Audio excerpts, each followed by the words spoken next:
蓝忘机。魏无羡瞧出了他的疑惑，解释道没有成品，自然无法评价。我毁了厨房。于夫人气的第二天便出门夜猎去了，我被赶回家的时候都未见他回来。江叔叔与师弟们那几个月也清减了许多。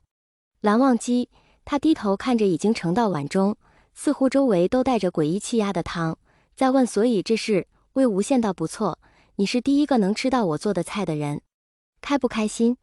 蓝忘机答道开心。魏无羡尝尝。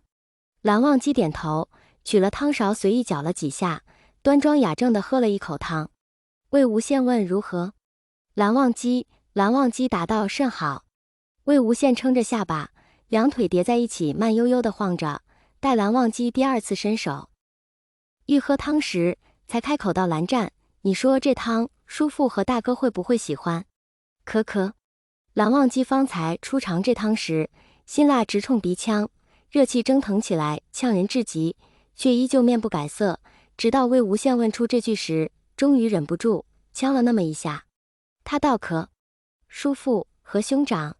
魏无羡身子前倾，一双桃花眼促狭地眯了起来。蓝湛，你向来不会撒谎的，你既说好，那便是真好。既如此，我在叔父面前展示一番，定能讨他欢心。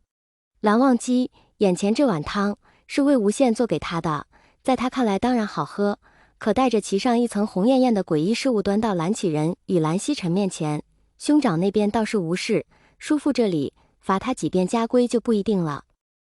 蓝忘机艰涩道，不必，叔父与兄长不爱吃辣。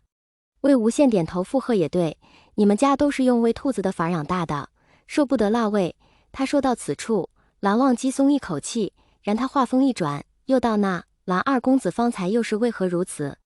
姑苏蓝氏竟出了你这么个另类？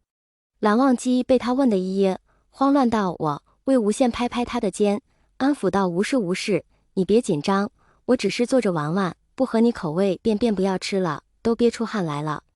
蓝忘机，很好吃。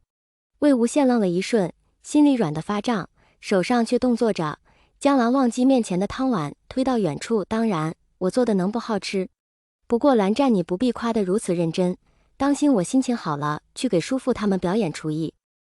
蓝忘机，自韩光君踏入厨房以来，装作若无其事的众门生们便有意无意间向里面探头望去，连医师都提前请好，唯恐韩光君与莲花坞出了什么岔子，搞得蓝江两家不快。毕竟他们魏公子做出来的东西如何，不必去尝，在莲花坞大门口那么一闻，便可知晓其中厉害。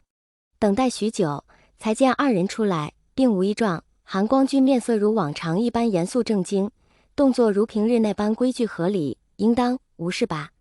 许是经韩光君规劝过后，魏公子放弃挣扎，最终将那锅汤放弃。如此猜测，并无不妥。门生们敲定此事，放下心来，射日之争终将家损失最大，如今也不好与人为敌。若是韩光君的安危能保住，魏公子的清白损失几分也不打紧。魏无羡看着门生们那看蓝忘机的诡异眼神，以及一个个捂着鼻子的奇怪动作，皱皱鼻子嗅了嗅空气中残留的辣香，挠头道不至于吧？方才那汤他也喝了，对姑苏人是辣了点，于他来说却太淡了些，要不你们试试，别给我们云梦丢脸。门生闻言一哄而散，眨眼间便没了踪影。魏无羡疑惑，有那么可怕吗？蓝忘机，魏无羡想不通其中缘由，也不想再管，拉着蓝忘机欲带他出门去见识见识云梦的夜景，却忽地想起了什么，停下脚步，静默半晌，问道蓝湛，你去找温情。两人之间突然静下来，蓝忘机有些许不适，待魏无羡发问，便更显紧张，心中提了一口气，连呼吸都急促起来。是因我的腰又出什么问题了吗？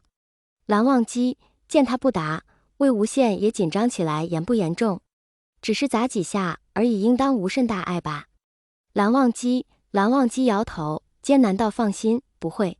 魏无羡松了一口气，还好还好。蓝忘机转头，紧绷的面皮松了些许，穿过层层云海，向下俯瞰，已可见人烟少许。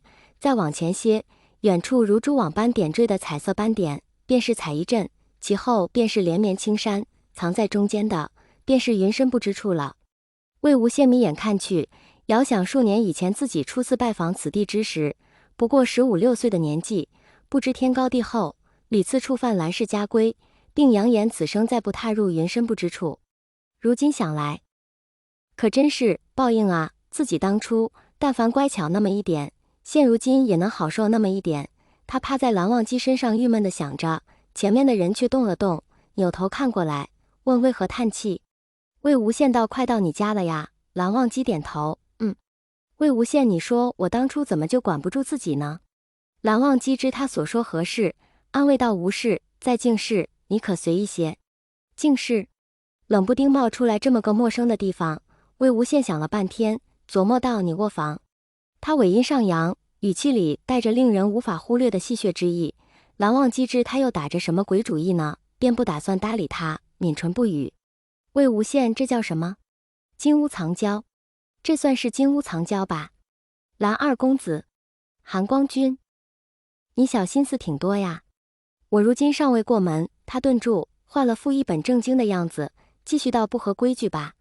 蓝忘机脚下的碧尘一阵颠簸，魏无羡笑得险些滚下去。蓝忘机连忙将人捞住，沉默片刻，道：你不必忧心。